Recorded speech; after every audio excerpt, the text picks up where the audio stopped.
नमस्कार दोस्तों, मैं आपका दोस्त दीपक मुट्रेजा। हाल ही में पूर्व मुख्यमंत्री ओम प्रकाश चौटाला जी का निधन हो गया। वो अब स्वर्गलोक में चले गए, लेकिन उनकी बातें आज भी लोगों के दिलों में राज कर रही हैं। वो खुद भी लोगों के दिलों में राज कर रहे हैं। आज हम इसी बात के ऊपर, इसी विषय के ऊपर चर्चा करेंगे। हमारे साथ डॉक्टर विजय संसरवाल जी हैं। हाल में वो फ़िलहाल जो है पशु चिकित्सक है, लेकिन पहले पुराने समय में इनेलो पार्टी से जुड़े रहे हैं और साथ ही बड़े नज़दीकी से इन्होंने ओम प्रकाश चौटाला जी के साथ काम भी किया है। डॉक्टर साहब, आपका बहुत बहुत स्वागत है। धन्यवाद। पहले तो खैर ये दुख की घड़ी है, क्योंकि ओम प्रकाश चौटाला जी जो है अब तो फ़िलहाल हमारे बीच में नहीं रहे, लेकिन उनकी बातें वो हमेशा ज़िंदा रहेंगी। क्योंकि ओम प्रकाश चौटाला जी भी ये कविता कह कर के गए थे, मैं रहूं ना रहूं लेकिन मेरी बातें लोगों के बीच में रहेंगी। तो कौन सी ऐसी बात आपको आज भी याद है जो आज भी आपके दिल के अंदर समी हुई है? बिल्कुल। देखो दीपक भाई, पहले तो मैं चौटाला साहब के चरणों में श्रद्धा सुमन अर्पित करना चाहता हूँ, उनको श्रद्धांजलि देना चाहता हूँ। ऐसी शख्सियत तो कभी कभी ही पैदा होती हैं, जो मैंने ऑब्ज़र्व किया, उनके साथ रहकर देखा। देखो, मुख्यमंत्री घर का मुखिया होता है। हमारे प्रदेश के बहुत से मुख्यमंत्री आए, सब ने अपने हिसाब से अच्छे अच्छे काम भी किए। अब चौटाला साहब जो दिलों पर राज करते थे लोगों के, उसके श्रद्धांजलि स्वरूप वर्तमान मुख्यमंत्री नायब सिंह सैनी जी ने जो छुट्टी घोषित की और राष्ट्रीय शोक किया, वो बहुत ही अच्छा काम किया है, ताकि आने वाली नस्लें, जो छोटे बच्चे हैं, एक दिन की छुट्टी को देखकर ये ज़रूर पूछेंगे अपने माँ बाप से कि आज छुट्टी क्यों है। तो माँ बाप ये बताएंगे आज चौटाला साहब का निधन हुआ है, उनकी अंत्येष्टि है, इस वजह से ये छुट्टी है। ये बहुत ही सराहनीय कदम है। अच्छा, दूसरा मैं आपको ये बताना चाहता हूँ कि जब मैं स्टूडेंट लाइफ में था, एचएयू में पढ़ता था, उस दौरान मेरी चौटाला साहब से काफ़ी नज़दीकियाँ हुई। उनके विचारों से मैं सहमत होता था और उनका फॉलोवर बन गया। उसके बाद धीरे धीरे चौटाला साहब का भी कुछ विश्वास जमा और पार्टी चुनाव लड़ने के लिए चली गई राजस्थान में। तो राजस्थान में जब पार्टी चुनाव लड़ रही थी, 50-52 सीटों पर चुनाव लड़ रही थी, उस दौरान चौटाला साहब ने मेरे को नागौर, बाड़मेर, जोधपुर 3 जिलों का मीडिया प्रभारी बनाकर भेजा। मैं वहाँ पार्टी का मीडिया का काम देखता था। लोग उस समय काफ़ी विश्वास पत्र आप व्यक्ति थे, क्योंकि दूसरी स्टेट में भेजना एक व्यक्ति को तो एक बड़ी बात हो जाती है जब चुनावी समय हो। बिल्कुल आप सही कहते हो। ये चौटाला साहब बहुत विश्वास पात्र तो बहुत ही थे। मैं तो ये मानता हूँ जो उसका वर्कर था उनमें वो पूरा ट्रस्ट करते थे और वर्कर उनमें ट्रस्ट करते थे। दोनों की मतलब कम्युनलिज्म था एक दूसरे के साथ, ये ऐसा सहयोग था। तो फिर उन्होंने वहाँ भेजा। 3 जिलों का मैं काम देखता हूँ। जो आजकल बड़े नेता हैं अपने हनुमान बेनीवाल जी, वो भी नागौर ज़िले से ही हैं और वहाँ नागौर में उनका ऑफिस था।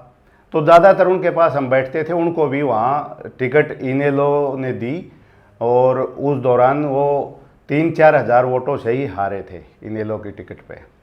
तो ये हनुमान बेनीवाल की राजनीति भी वहाँ इनेलो में अच्छी रही है। फिर इनको युवा इनेलो का प्रदेशाध्यक्ष राजस्थान का भी बनाया गया था। लेकिन मैं चौटाला साहब के बारे में बताना चाहूँगा। तो प्रचार के दौरान चौटाला साहब जैसे नागौर, मेड़ता सिटी और जो इलाके थे इसमें आते थे। मैं और मेरा रिश्तेदार संदीप बारड़ा, वो आज भी इन्हीं की पार्टी में हैं, तो उनके साथ वहाँ रुके हुए थे नागौर में। ऊपर से मैसेज आया कि चौटाला साहब की रैली है और आज ये यहाँ आ रहे हैं, तो रात को यही रहेंगे। ठीक है जी। चौटाला साहब आए तो चौटाला साहब का मैसेज आया कि भी प्रेस वार्ता करूँगा मैं। तो आते ही चौटाला साहब की एक खासियत थी, कभी अंदर नहीं घुसते थे। जो काम होता था उस काम के लिए सीधे पब्लिक में आ जाते, या मान ले पत्रकार वार्ता तो सीधे पत्रकार वार्ता में आते। इनकी ये खासियत रही कि भाई कभी पीछे के दरवाजे से नहीं निकले, सभी वर्कर से सूट के फिर ही जाते थे। तो चौटाला साहब वहाँ आ गए, पत्रकार बैठे ही थे क्योंकि मैंने आमंत्रित कर रखा था उनको। तो चौटाला साहब बोले भाई इनके लिए चाय मंगाओ। तो मैं और एक राज सिंह दैया जो जिला परिषद प्रमुख होते थे अपने सोनीपत से, वो दोनों थे हम। तो हम गए वहाँ, सर्किट हाउस बोलते हैं, जैसे अपने रेस्ट हाउस है वहाँ राजस्थान में सर्किट हाउस बोलते हैं। तो सर्किट हाउस के कर्मचारियों को कहा कि भाई सीएम साहब आए हुए हैं और आप चाय का प्रबंध करो। वो बोले जी सीएम तो आपके हैं हरियाणा के, हम तो जो ऑब्जर्वर आए हुए हैं चुनाव वाले, उनके चाय पानी की देख रेख करेंगे, ये रसोई है, आपको चाय बनानी हो तो बना लो। ठीक है जी, हमारे पास कोई विकल्प भी नहीं था।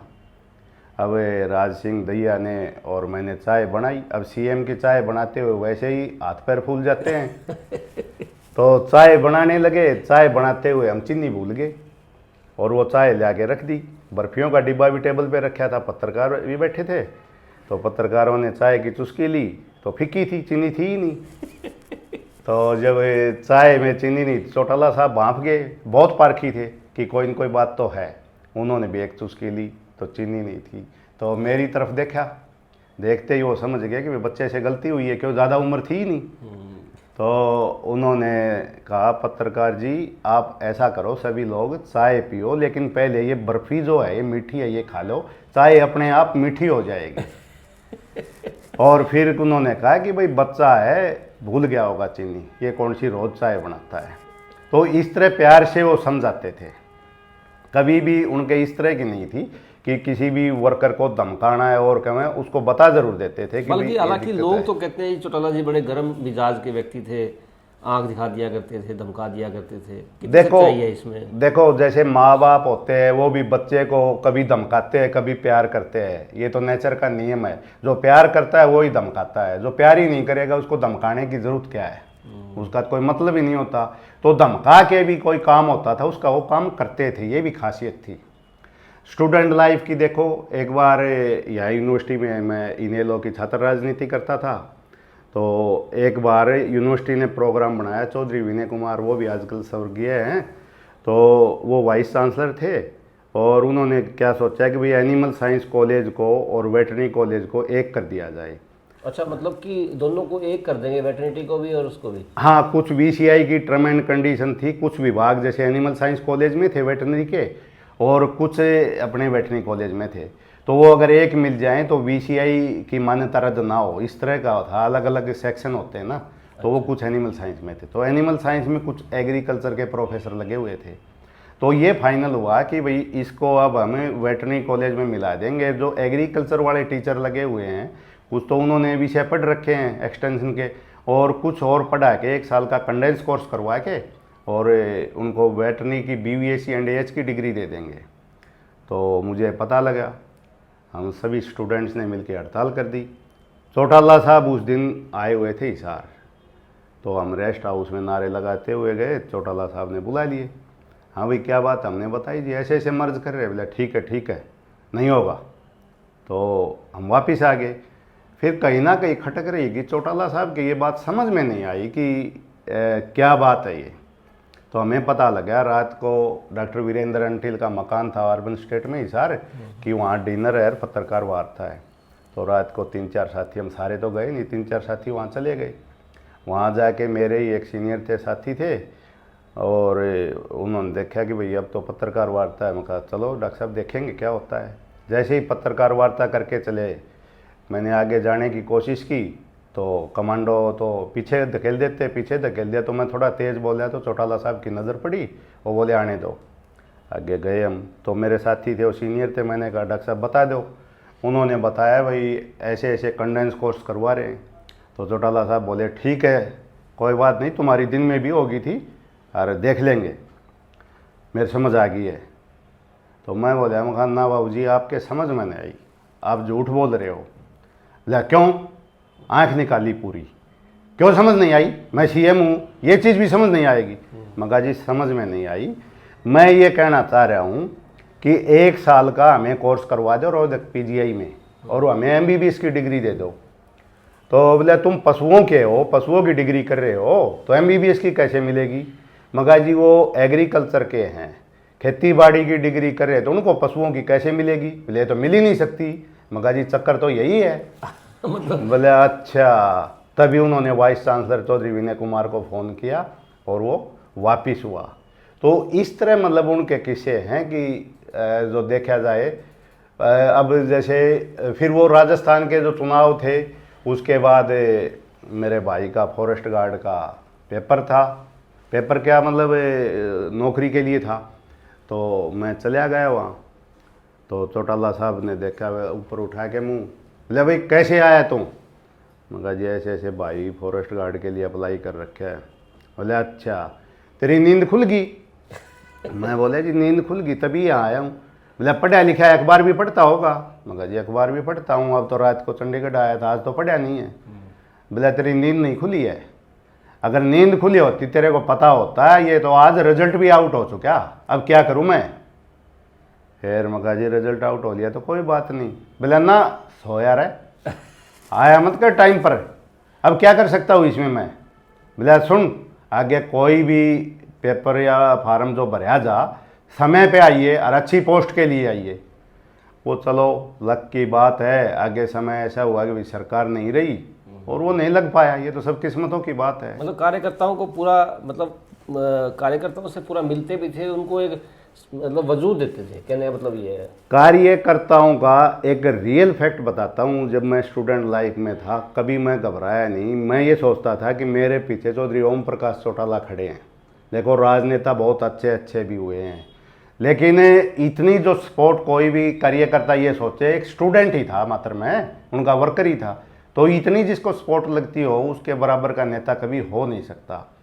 दूसरा उनकी वक्ता के तौर पर अगर देखें तो मेरा तो ये मानना है कि आज तक हिंदुस्तान में जितने वक्ता हुए उनमें मैं जिनको जानता हूँ जैसे अटल बिहारी वाजपेयी, सुषमा स्वराज और तीसरा चौधरी ओम प्रकाश चौटाला ही थे जो एक वक्ता इस तरह के हुए। अगर उन्होंने भाषण कबीर से शुरू किया तो सारे हमारे महापुरुषों को साथ लेके आखिर में घूम फिर के भाषण को कबीर के ऊपर ही समेट देंगे, चाहे 2 घंटे का भाषण करवा लो। उनकी इतनी खासियत थी। और फिर उनके जो रहने का तरीका था एक सामान्य आदमी की तरह, बिल्कुल कभी भी वो सलाद नहीं खाते थे, टमाटर की सलाद वगैरह ये कभी नहीं खाते थे। सुबह उठ के दलिया और दूध लेते थे, क्योंकि हमें तो नागौर में उनकी सेवा करने का मौका मिला जब देखा। और जैसे उनको प्रचार करना है, वैसे सब क्या ऐसी क्यों वो विशेषता थी कि भाई टमाटर का सलाद उन्होंने खाना ही नहीं, क्या ऐसा था? क्या बीज होते थे इस वजह से नहीं खाते थे? ये क्या कारण मानते हो आप? कोई जानकारी मिली आपको? नहीं, उनका क्या है कि कोई चीज़ टेस्ट बन जाता है। जैसे अब आम आदमी अपने यहाँ इस इलाके के जानते नहीं कि वो सांगर की सब्जी खाते थे जो जांडियों के लगता है। जी। वो सब्जी तो कितनी भी सब्जी हो, एक सब्जी उसमें ज़रूर होती थी, लेकिन वो अपने स्वास्थ्य के प्रति इतने जागरूक थे। अब जैसे हम जानते हैं कि टमाटर की सलाद ही लगा लो, इसमें बीज होते हैं, इससे पथरी वगैरह भी बनती हैं, तो वो स्वास्थ्य के प्रति इतने जागृत थे, मतलब जो डॉक्टरी सलाह वगैरह दी गई थी उनको उस हिसाब से अपनी डाइट रखते थे। हर रोज़ योगासन करते थे, सुबह उठ के 4 बजे उठ जाते थे वो। उनके मतलब ये नहीं देख सकते हमें कि भाई उनके कोई विशेष खाना रहा हो या और कुछ। अगर प्रचार भी करते तो उनके लिए टिफ़िन पैक होता था, उसमें 2 रोटी और सिंपल सागर की सब्जी होती थी। बहुत अच्छी बात है कि आदमी को अपने सेहत के प्रति जो है जागरूक रहना भी चाहिए, और ओम प्रकाश चौटाला जी जिस प्रकार से रहते थे ये काफ़ी अच्छी बात है। लोगों को भी सोचना चाहिए, समझना चाहिए और अपने स्वास्थ्य के प्रति जागरूक होना चाहिए। बिल्कुल बिल्कुल। ये थे डॉक्टर विजय संसरवाल जी। विजय संसरवाल जी फिलहाल पशु चिकित्सक हैं, लेकिन इन्होंने अपने स्टूडेंट लाइफ में जब ये छात्र राजनीति करते थे उस समय इन्हें लो कि पार्टी से जुड़े हुए भी थे। लगातार इन्होंने ओम प्रकाश चौटाला जी के साथ जब वो चुनाव में, राजस्थान के जब चुनाव थे तो उसमें वहाँ जाया करते थे, प्रचार जो है डॉक्टर साहब किया करते थे और काफ़ी लंबे समय तक उनके साथ जुड़े रहे हैं। उनकी जो ऐसी कहानियाँ जो आपने नहीं सुनी थी आज आपको बताई हैं। जरूर आपको हमारी वीडियो पसंद आई होगी, जरूर हमारे चैनल को सब्सक्राइब करें, लाइक करें और शेयर करें। आज के लिए बस इतना ही, कल फिर दोबारा मिलेंगे नई खबर के साथ, नई जानकारियों के साथ। नमस्कार। धन्यवाद।